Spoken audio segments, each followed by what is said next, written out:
에베소 교회를 담임했던 디모데를 위해서 사도 바울이 보낸 편지입니다.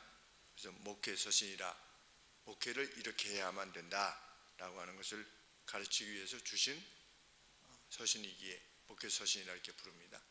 디도서도 마찬가지입니다. 디도는 크레테 섬, 그러니까 터키 아래쪽에 있는 지중해에 이렇게 크게 떠 있는 크레테 섬의 지도자였고, 사도 디모데는 에베소의 오늘로 치면 담임 목사였죠. 물론 그 교회가 하나로 이루어진 것이 아니라 그것이 이제 어떤 가정에서 드려지는 예배도 있을 것이고, 그 에베소 지역 전체를 관장하는 지도자로서의 디모데에게 사도 바울이 편지한 내용은 자신이 이전에 지도한 바, 디모데야 목회는 이렇게 해야 된다 라고 하는 그 지도한 바를 다시 한번 확인시키기 위해서 이 편지를 보냈느라 이렇게 말하고 있는 것입니다. 18절에 보시면 아들 디모데야 1장 18절에 내가 내게 이 경계로서 명하노니 전에 너를 지도한 가르침, 선지적 가르침을 따라 그것으로 선한 싸움을 싸워라. 왜냐하면 다른 복음을 말하는 자들이 교회 내에 있었기 때문입니다. 특징적인 것이 무엇입니까? 신비해 보이는 신화, 그리고 족보, 또 유대인들의 족보를 논하면서 거기에 무엇이 더 있느냐, 또 율법을 또 지켜야만 무엇이 있느냐, 그렇게 가르치는 자들을 경계해야만 됐기 때문입니다. 그래서 그런 이들을 경계해라 라고 하는 것이 1장의 총체적인 내용이고, 이제 예수님으로 말미암아 참된 교회가 된 성도들은 무엇을 추구해야만 되는가에 대해서 밝히겠다. 그 첫째로 무엇보다도 그랬습니다. 첫째로 무엇보다도 당신들에게 권하는 바는 모든 이들을 위해서, 왕들과 권위자들을 위해서 간구와 기도와 도구와 감사를 행하라. 제일 먼저 디모데에게 성도들을 지도할 것을 밝히시면서 제일 먼저 뭐 해라? 모든 사람을 위해서, 왕들과 지도적 위치에 있는 사람들을 위해서, 그래서 휘페르라고 하는 용어를 사용했는데 둘 다를 각각을 들었습니다. 휘페르 모든 사람, 휘페르 왕들과 지도적 위치에 있는 사람들. 그러니까 모든 사람들을 위해서, 그리고 왕들과 지도적 위치에 있는 사람들을 위해서 무엇해라? 네 가지 하나님 앞에 단언을 해라. 그래서 핸드릭슨과 키스트메이커라고 하는 두 분이 이렇게 공저에서 낸 베이커에서 나온 주석을 살펴보니까 이 2장 1절에서의 간구, 기도, 도구, 감사, 이것은 그냥 똑같은 것을 이렇게 좀 다른 말로 말하는 것이 아니라 그 각각이 지닌 특별한 의미들이 있다는 것입니다. 그 구별됨을 이렇게 말하고 있는데, 제일 처음에 모든 사람을 위하여 간구하 그랬는데, 이 간구는 뭐냐? 절실히 느끼고 있는 확실한 필요에 대해서 내가 무엇을 절실히 원하는 겁니다. 도움이 필요한 겁니다. 그런데 하나님께 그 문제에 대해서 간구하는 겁니다. 하나님께만 의존해서 간구하는 겁니다. 가령 예를 들면 누가 암이 걸렸습니다. 절실한 필요지요. 이 사람이 낫는 것이, 낫게 되도록 기도하는 것이 우리가 마땅히 기도할 바이지요. 이러한 절실한 필요에 대해서 기도하는 것, 이것이 처음에 나온 간구라고 하는 단어에서 지니고 있는 의미라 이렇게 말합니다. 그러니까 병을 제거해 주시거나, 하나님 우리 교인들 중에 누가 이렇게 아프신데 이렇게 해 주십시오. 아니면 전쟁의 위기, 우크라이나 성도들이 또 우리들이 이 전쟁을 멈춰 주십시오. 절실한 필요 아니겠습니까? 근데 우리가 어떻게 할 수가 없어요. 병도 어떻게 할 수 없고 푸틴의 마음을 우리가 어떻게 할 수도 없고, 이럴 때 하나님 앞에 간절히 기도하는 것, 이것이 첫 번째 나오는 간구다. 그 다음에 기도란 우리가 보통 알고 있는 기도입니다. 하나님을 경외하는 가운데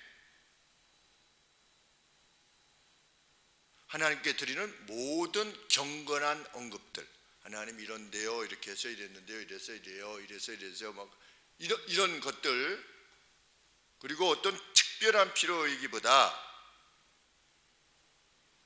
지혜를 주십시오 하나님, 이런 거 지혜를 주십시오. 그리고 제가 조금 더 거룩하게 살아갈 수 있도록 도와주옵소서, 이런 내용들. 또 공의를 집행함에 있어서 진전이 있게 해주옵소서. 이러한 기도들을 말할 때 이 용어가 두 번째의 기도다. 세 번째, 도구란 무엇이냐? 다른 사람을 위하여서 애원하는 것. 중보기도 개념하고는 조금, 제가 정확한지는 모르겠지만 우리 교회에서는 이전부터 중보라고 하는 용어는 잘 사용하지 않았거든요. 왜 사용하지 않았냐면 그것이 캐톨릭적 개념이 있기 때문에 그렇습니다. 무게가 있기 때문에. 내가 무엇을 기도하면 그게 어떤 기도의 공로가 돼가지고 그게 이만큼 가는 겁니다. 그래서 우리가 중보라고 하는 표현을 잘 사용하지 않아 왔죠, 그동안에. 그런데 요새는 교회 내에서도 중보 기도라고 하는 표현을 쓰는데 뭐 완전히 틀렸다라고는 할 수는 없지만 우리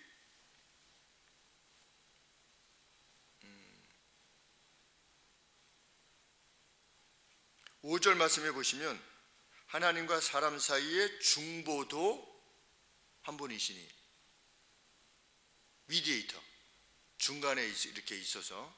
그런데 중보 기도 그러면 저 사람과 하나님 사이에 내가 있어가지고 마치 무엇을 하는 것이냐, 이러한 잘못된 이해를 지닐 수 있기 때문에 중보라고 하는 표현을 사용하기보다 우리가 이전에 사용했던 다른 사람을 위해서 드리는 기도, 그러니까 도구라고 하는 표현이 오히려 더 합당하지 않을까, 그런 생각을 하게 됩니다.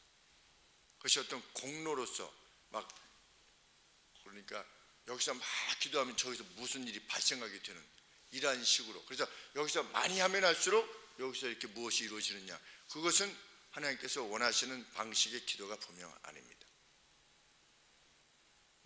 우리의 기도가 들어지게 되는 것은 우리가 기도를 많이 했기 때문이 아니라 우리의 기도를 들으시는 하나님께서 자비하시고 선하시기 때문이라고 예수님께서도 말씀하신 바가 있습니다. 하물며 하늘에 계신 너희 아버지실까 보냐.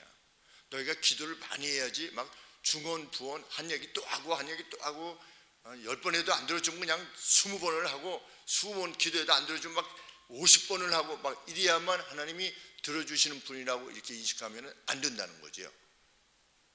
그러니까 기도할 때 낭망하지 않아야 되는 이유는 뭐냐? 하나님은 자비하시다. 우리의 기도에 대해서 반드시 들으시는 분이시다. 감사란 무엇이냐? 아주 참 좋은 개념을 받았습니다. 하나님으로부터 온 블레싱을, 하나님께로부터 온 복을 다시 표현된 감사로 돌려드리는 것, 그것이 감사래요. 아주 감사에 대한 아주 좋은 정의입니다. 하나님께로부터 온 복을 우리 입으로 표현하는 거죠. 표현된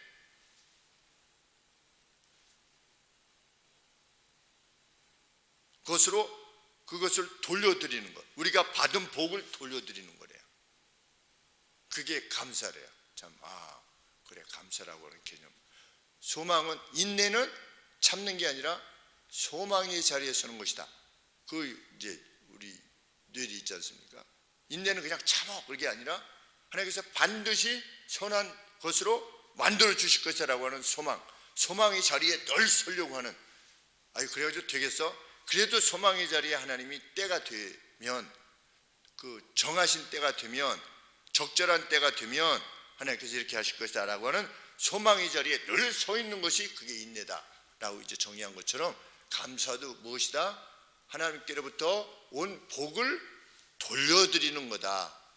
어떤 입술의 표현으로 아주 기가 막힌 표현입니다. 키스트 메이커가 했는지 아니면 핸드릭슨이 그렇게 썼는지 정확하게는 알 수 없지만 둘 중에 한 분이 동의한 것입니다. 거기에.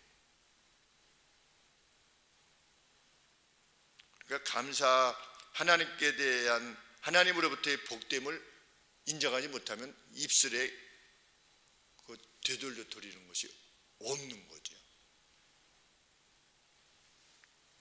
모든 사람들을 위해서 또 왕과 높은 지위에 있는 사람들을 위해서 어떻게 해라?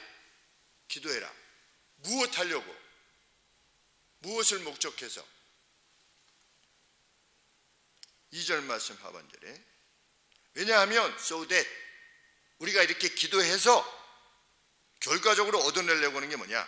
우리가 모든 경건과 단정한 중에 고요하고 평안한 생활을 하려 함이니라. 우리가 모든 사람들을 위해서 기도하고 왕들을 위해서 대통령을 위해서 기도하는데 그 목적이 뭐냐? 고요하고 평안함 가운데 경건한 생활, 그 존엄의 생활을 할 수 있도록 기도하라는 겁니다.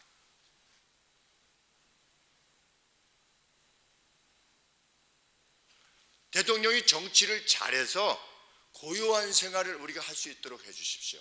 하나님이 전쟁이 멈춰져서 우리가 평안한 생활을 할 수 있도록 해주십시오. 그래서 그 고요함과 평안함 안에서 우리가 경건한 삶을 살고 또 인간으로 하나님 앞에서의 경건한 삶과 사람들 앞에서의 존엄한 삶을 살게 하여 주옵소서. 이것이 목적입니다. 목적이 뭐냐? 우리가 경건한 삶을 살고 사람들 앞에서 존엄한 삶을 살게 되는 것, 그것을 목적하는 것입니다. 야, 그거 너무 이기적이다 이렇게 생각할 수 있지 않습니까? 그런데 4절 말씀에 이렇게 말씀하십니다. 3절 말씀에 이것이 뭐가? 그것을 위해서 기도하는 것이 우리가 그러한 삶을 위하여 기도하는 것이 우리 구주 하나님 앞에 선하고 하나님께서 받으실 만한 것이니라. 그러한 기도, 하나님 대통령을 좀 잘 이렇게 해서 나라가 평안하게 해주세요. 우크라이나 전쟁이 멈추게 해주세요. 한인 간의 갈등이 멈춰지게 해주세요. 북한과의 갈등이 멈춰지게 해주세요.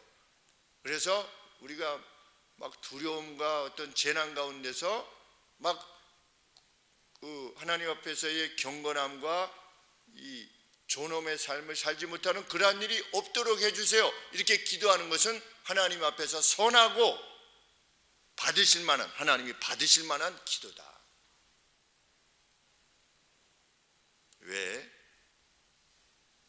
좀 그러면 결국은 우리 잘 살자고 하는 거 아니냐, 기도 내용이.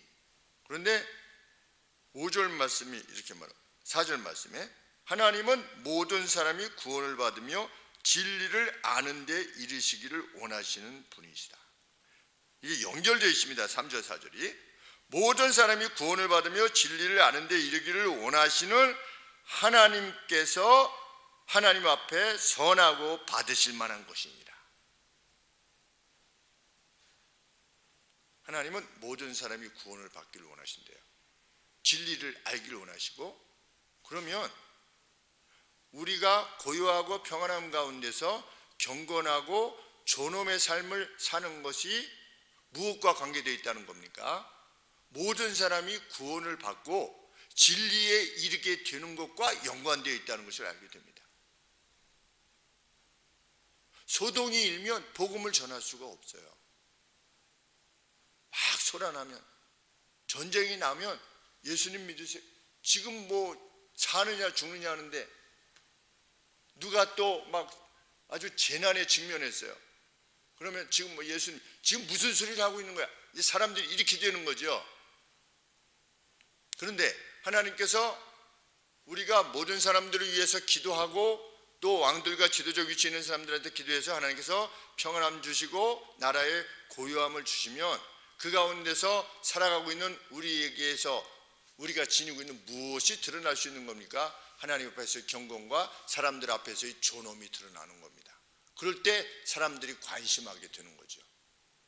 그들도 고요하고 평안한 생활 가운데 있는 거니까. 오늘 113억 독실한 기독교인인 어떤 의사분이 113억 전부를 한동대에 헌금을 한 거죠. 기독교 학교에 한동대에 기증을 하신 거죠.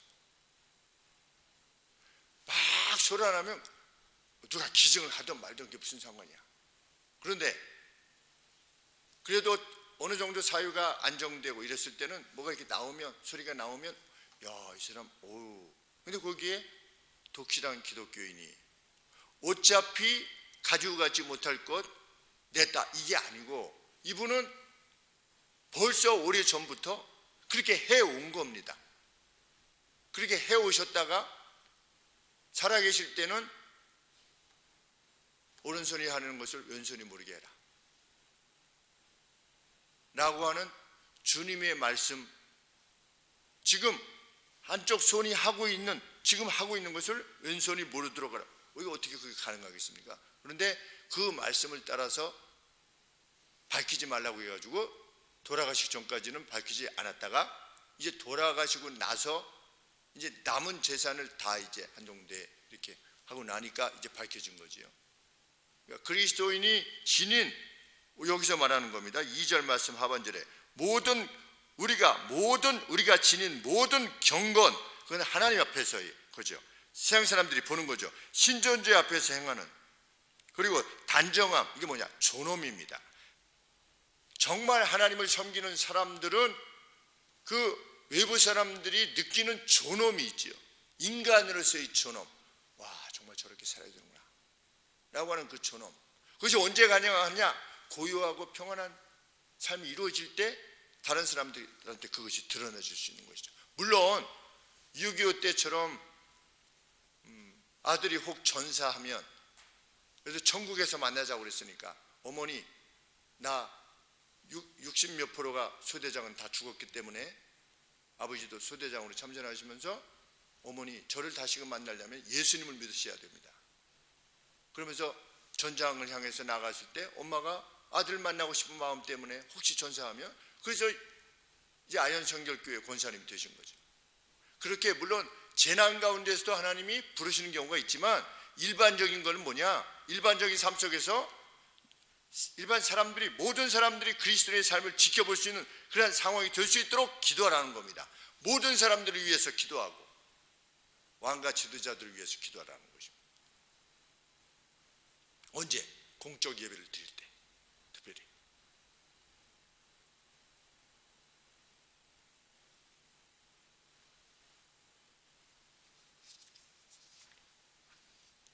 사도는 연이어서 5절에서 이렇습니다.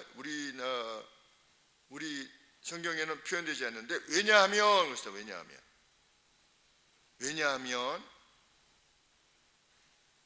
for 이렇게 앞에 있습니다. 왜냐하면 왜 모든 사람들과 왕들을 기도하는 것이 하나님 보시기에 선하고 받으실 만한 것이냐?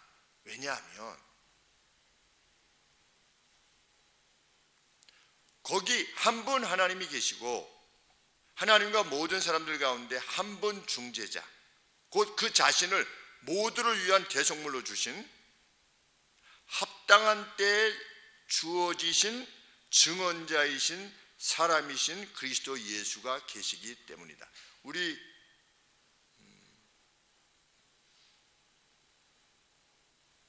6절 말씀 하반절에 보시면 기약이 이르면 증거할 것이라 이랬는데, 이 보니까 합당한 때에 주어진 증언자이신 예수, 이렇게 표현하고 있습니다.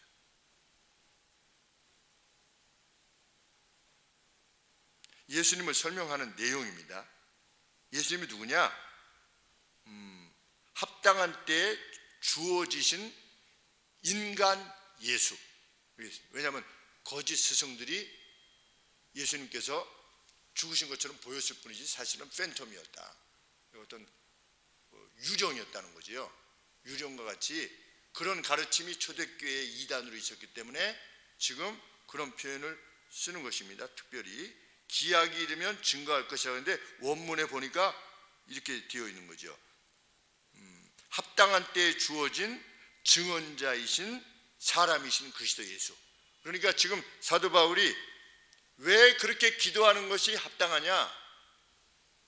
성부 하나님도 어떠신 분이시다. 모든 사람이 구원을 받기를 원하시는 분이시다. 그렇죠? 한 분 하나님이 계신데, 성부 하나님 계신데 하나님은 모든 사람이 구원을 얻기를 원하세요. 그러면 아들이신 예수님은, 성자 예수님 역시 모든 사람이 구원을 받기를 원해서 자신의 몸을 속전으로 대신 지불해 주셨어요.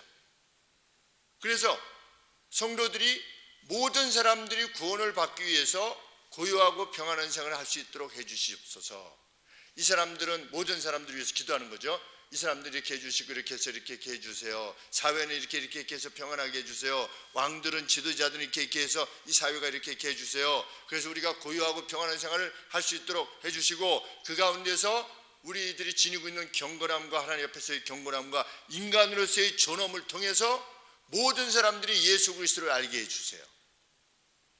증언받게 해주세요. 이 기도는 하나님께서 받으시기에 합당하고 아주 선한 기도다, 이렇게 말씀하시는 겁니다.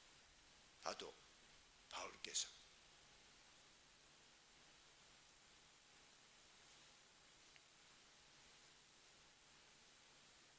하나님께서 이 역사, 오늘이라고 하는 역사 가운데에서도 가장이 아니라 100% 목적하시는 바가 뭐냐? 모든 사람들이 구원을 얻는 겁니다. 한 사람이라도 더 구원을 얻는 겁니다. 고요하고 평안한 생활을 구하는 목적 자체도 뭡니까? 모든 사람들이 우리의 삶을 보고 고요함과 평안한 가운데, 이런 사회적 분위기 가운데 우리의 삶을 보고 어떤 영적인 것에 대해서 관심할 수 있도록 하는 것, 그것이 우리가 고요한 생활을 할 수 있게 해달라고 기도하는 목적인 겁니다. 하나님 돈을 벌게 해주세요. 왜? 하나님 건강하게 해주세요. 왜? 하나님 장수하게 해주세요. 왜? 코로나에서 낫게 해주세요. 왜? 목적이 모든 사람들이 구원을 받을 수 있는 데 있어서 역할을 할 수 있게 해주세요. 원해서 그렇게 기도하는 겁니다. 다른 표현으로 말하면 먹든지 마시든지 무엇을 하든지 하나님의 영광을 위해서 하라, 이런 말씀 하시지 않습니까? 그러니까 우리는 먹든지 마시든지 무엇을 하든지 모든 사람들이 구원을 얻는 방향으로 우리의 생애가 사용되어지기를 원하는 겁니다. 그래서 그것조차도 기도하는 겁니다. 우리의 입이 함구할 수 없고 우리의 삶 속에서 경건과 존엄이 떠나게 할 수가 없는 것입니다. 우리 안에 있는 것이 반드시 비춰져야만 합니다. 저쪽으로. 지니고 있는데 사회적 상황이 안 좋아서 그걸 볼 수가 없어요. 그러면 안타까운 거죠. 그래서 제가 고등학교 졸업하면서 가장 안타까웠던 것이 뭐냐? 나름대로 교만인지는 잘 모르겠지만 그래도 학교 8시부터 가면 9시까지 9시부터 시작해서 저녁 5시, 오후 5시, 그리고 무슨 저는 안 했지만 이 자습, 그때는 자습이라고 하지 않습니까? 학교에서 10시까지 학교를 열어주어서 교실에서 이렇게 공부를 했는데, 그러면 아침 8시 반부터 오후 한 5시 정도 되면 그래도 한 7, 8시간씩 매일 붙어 있는 거 아니겠습니까? 그럼 매일 붙어 있으면 보잖아요, 그 삶을. 제가 뭐 하는가? 어떤 말을 하고, 어떤 생각을 하고, 무엇을 좋아하고, 어떻게 행동하고, 그게 다 보이잖아요. 그런데 고등학교 졸업하면 그게 안 보이잖아요. 그냥 자기 강의 시간 때만 들어가서 강의만 했다가 그냥 도서관 갔다가 각각 따로 있다가 다시 또 강의 시간에만 보이고 이러니까 그리스도인의 삶이 드러날 수가 없어요. 그래서 제가 졸업하면서 그것이 정말 아쉬웠어요. 그걸 잊을 수가 없어요. 이게 끝나면 내가 나의 삶을 오픈할 이게 별로 없구나. 그런 기회가 없구나. 근데 언제 또 좋았느냐? 군대 훈련 받을 때. 24시간 같이 있잖아요. 그러면 예수를 믿는 김희승이가 김효승 소위 후보생이 적어도 우리 방에 같이 있었던 8명은 보는 거죠. 한 4개월 정도. 얘가 어떤 애인가? 주일날 교회 가는데 교회 가는 얘가 어떻게 살아가고 있는가? 근데 이제 군대에 있을 때가 제가 가장 인생에 있어서 가장 이렇게 삶의 내용이 이렇게 좀 처졌던 상황 같아요. 이제 임관 후에. 그래서 제가 이재혁 중위하고 최기식 준장님한테, 저희 중대장이 있었으니까 제가 30년 만에 찾았죠. 찾아가지고 만나서 그때 사과했어요. 제가 그때 참 가장 볼품없는 모습으로 참 이렇게 행했던 것 같아서 늘 마음에 짐이 있었었는데, 제가 이 자리를 빌어서 참 용서를 구합니다. 중대장님, 참 제가 그때 죄송했습니다. 저 이재혁 중위한테도. 그랬더니 그런 거 없었어요. 김 목사 그런 게 뭐가 있어요. 아니, 저는 그래도 제가 그때 가장 저의 삶에 있어서 참 이렇게 하수처럼 행동했던 것 같아서 그렇습니다. 그랬더니 이재혁 중위가 뭐라고 얘기하냐면, 그런 건 자기는 모르겠고 여하간에 제 아내를 보고 싶었대요. 저놈이 저 미친놈처럼 그냥 그 애인을 만나려고 그냥 이 정신이 그냥 옛날에 소망이처럼 그냥 어디 가려고 이렇게. 근데 그래서 도대체 저 김일성이가 이렇게 보면 그렇게 뭐 덜 떨어진 애 같지도 않은데 뭐가 그렇게 저 해서 그냥 그렇게 만나려고 하나. 그냥 못 나가서 야단인가 이렇게. 그렇게 오래 부대에서 전화 제일 많이 했거든요. 전화비 그때 한 15만 원 썼는지 양쪽 합쳐서. 그때 돈 15원이고 엄청 부대에서. 그랬는데 여하간에 그래도 제 마음에 이제 걸리긴 걸리지만 그래도 제가 목사 되었다고 그러니까 굉장히 기뻐해 주셔서 얼마나 감사했는지. 사실은 이 뭐 중대장님도 그렇고 여기는 예수님을 믿다가 그래서 막 좋아했는데 무슨 시험에 들었는지 이제는 교회 안 나간다고 얘기하더라고요. 이재혁 중위는. 그리고 여기는 성당에 다니셨으니까 옛날부터. 그래도 여기도 복음 알고 그래요. 이 각각은 정말 뛰어난 사람들이었어요. 제가 경험한, 생애내에서 경험한 분들 중에.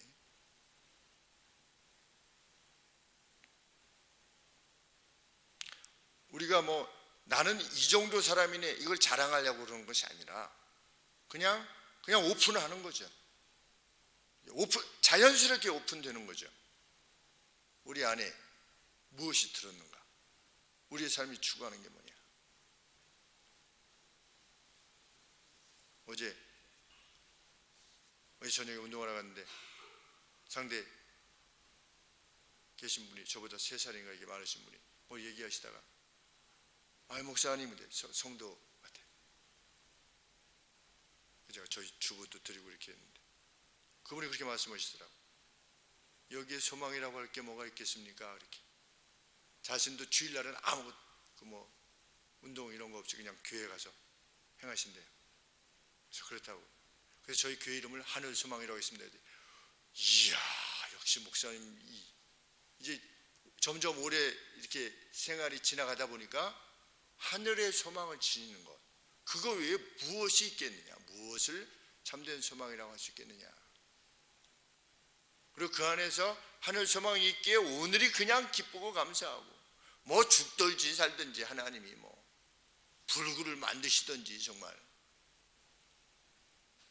뭐 파산에 이르게 하시든지, 이게 뭐 주의 의를 쫓고자 하는 가운데서 주어진 그 어떤 것이라면 그게 무슨 문제가 되겠는가? 서로 이제 말씀을 나왔는데 너무나 기쁘고 감사했죠. 성도의 교통을 잠시라도 이렇게 나누게 되어서. 하나님이 가장 관심하는 바가 무엇이냐? 오늘도 모든 사람이 이 구원의 소식을 듣기를 원하시고 우리를 통해서 들으시기를 원하신다는 것입니다. 그러므로 8절에 그러므로 하나님의 원하심이 이것이기에 각 처에서 이것저것에서 예배를 드렸겠죠. 각처에서 남자들이 분노와 다툼이 없이 거룩한 손을 들어 기도하기를 원하노라. 손을 들어 이제 그때는 기도했나 봐요. 근데 어떤 제스처를 행하는 거죠.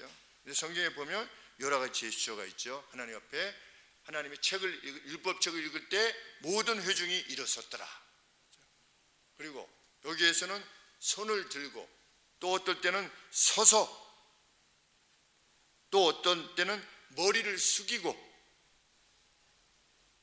또 어떤 표현은 눈을 들고 하늘을 바라보고 또 어떨 때는 엎드려 얼굴을 땅에 대고 그냥 완전히 이렇게 되는 그러니까 다양한 형태의 하나님을 높이는 어떤 제스처가 있는 거죠.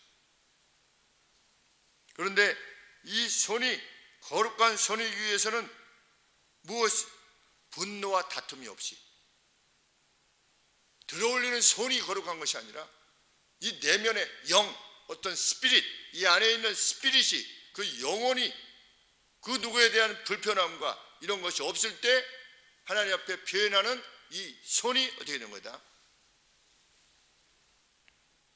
거룩한 손이 되어줄 것이다. 하나님께서 들으실 것이라는 것이죠. 우리가 하나님 앞에 드리는 예배가 진정 경외심 가득한 예배에 있을 때는 어떨 때냐? 내 마음의 교회에 대한 어떤 불편함, 형제 자매들에 대한 불편함. 나는 그냥 오늘은 그냥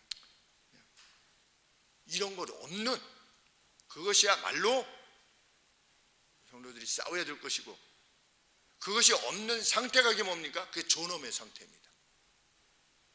그것이 없는 상태가 그것이 경외의 상태고 그것을 봐야 된다는 거죠. 세상이 모든 사람들이 봐야 된다. 그래서 삶의 현장으로 가는 겁니다. 예배 운동 끝나고 나고 사람들이 술 먹으러 가도 거기 따라가는 거죠. 제가 따라가서 그리스도인으로서 말하는 거죠. 사랑하고 같이 근심해주고 병원에 있으면 찾아가고 무슨 야외에 가면 같이 가서 뭐하냐? 목사는 기도하고 밥 먹는 사람이다. 목사는 술 입에 들지 않는 것이다.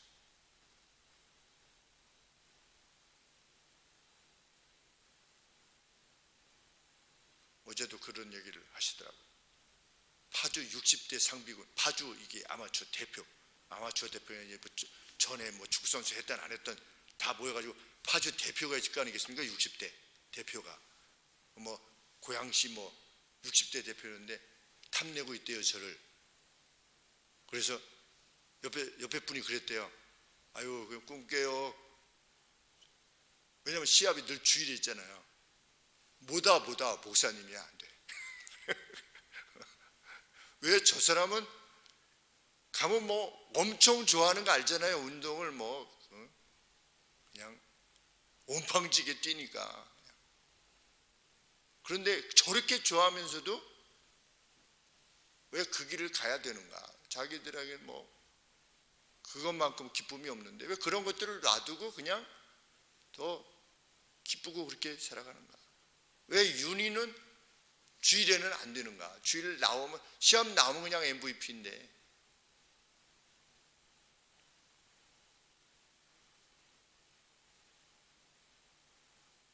그 전태풍이라고 하는 선수가 있어요. 우리나라 국가대표도 했던 것 같기도 한데 농구 선수. 네. 어쩌다 감독이라고 하는 게 유튜브에 이제 전태풍이 나와서 찍은 많은 사람들이 봤더라고요. 그 윤이 출전했으니까 한번 보세요. 어쩌다 감독 치면 그 플레이하는 게 나와요. 윤이 플레이하는 게 나와요. 그렇게 좋아하는데 사람들이 농구하는 사람들은 윤이를 거짓 다 알거든요. 이제는. 그러니까 아마추어 우리나라에서 전국에서 아마추어에서 농구하는 사람들은 윤희를 다 알아요. 김윤 하면. 근데 주일날은 안 보이는 거지. 왜 김윤 선수가 주일이 문제입니다. 주일이. 그 해설자가 그렇게 말하는 거예요. 주일에는 주님을 만나러 갑니다. 우리는 다른 주님을 만나지만 저 김현 선수는 자기의 주님을 만납니다. 이렇게. 그러니까 그게 뭐냐? 예수님을 믿는 사람은 어떤 구별됨이 있다는 거거든요. 그리고 이제 그 주일날 오지 않는다고 하는 것만 드러나는 것이 아니라 그들 가운데 있을 때 행하는 그 어떤 것들로 경건과 존엄을 우리가 드러낼 때 사람들이 그것을 보고 나도 예수 믿고 싶다. 야, 저 정도면 뭐가 저 사람을 저렇게 만들지? 라고 하는, 야, 저 사람은 어떻게 이런 상황에서 이렇게 할 수가 있지? 야, 참 그 오랜 세월 동안 이러는데, 야, 얼마나 참 빛나는 삶인지 알 수 없습니다. 생명을 구해내는 것.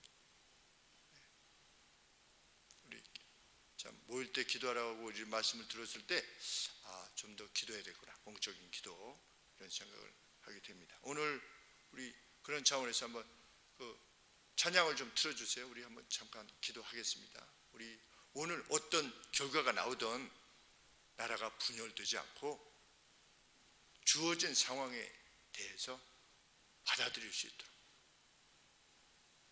또 나라가 갈라지지 않는 누가 돼도 우리 그리스도인들은 하나님께서 이것을 허락하셨다라고 하는 것을 우리가 그동안에 많이 기도했으니까 그걸 받아들이고 기쁨으로 받아들일 수 있는 아버지, 우리 크리스찬들이 될 수 있도록, 이 나라가 될 수 있도록, 또 우크라이나에 평화를 주시옵소서. 하나님, 또 우리 성도들의 생업에 하나님 회복을 주셔서 성도가 성도를 위해 행해 나왔던 이 날들이 얼마나 가치 있는 것인가를 드러내 주시옵소서.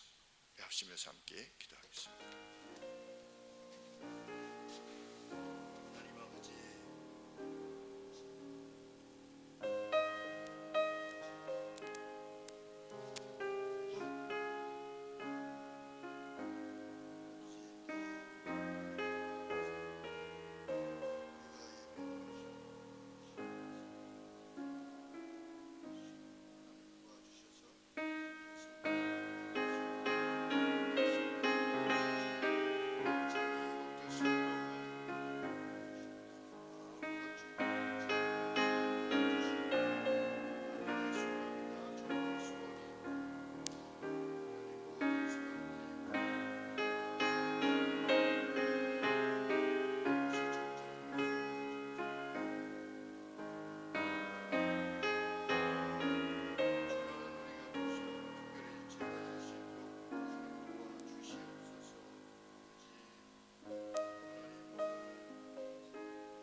찬송가 350장 찬양하겠습니다.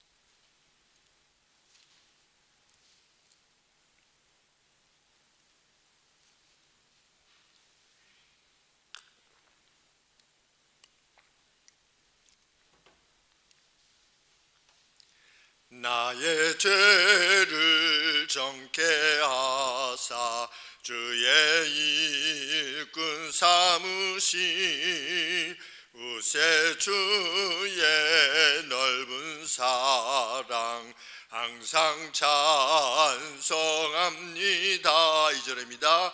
내게 부어 주시려고 은혜 예비하신 주 그 은혜로 채워주사 능력 있게 앞서서 나를 일꾼 삼으신 주 그 신능력 주시오. 언제든지 주 뜻대로 사용하여 줍소서.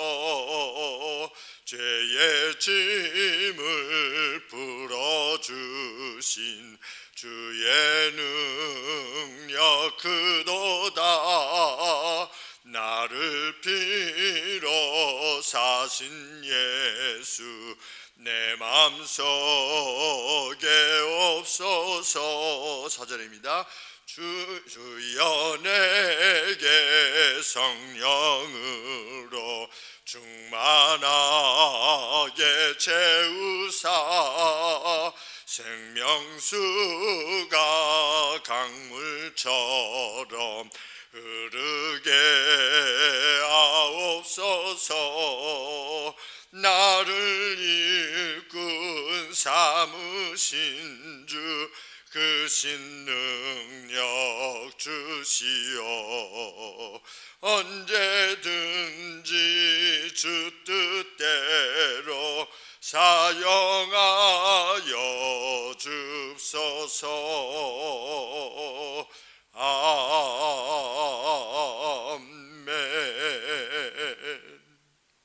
주님 가르쳐 주신 기도하겠습니다. 하늘에 계신 우리 아버지여, 이름이 거룩히 여김을 받으시오며 나라의 임하옵시며 뜻이 하늘에서 이룬 것 같이 땅에서도 이루어지이다. 오늘날 우리에게 일용할 양식을 주옵시고 우리가 우리에게 죄 지은 자를 사하여 준 것 같이 우리 죄를 사하여 주옵시고 우리를 시험에 들게 하지 마옵시고 다만 악에서 구하옵소서. 대개 나라와 권세와 영광이 아버지께 영원히 있사옵나이다.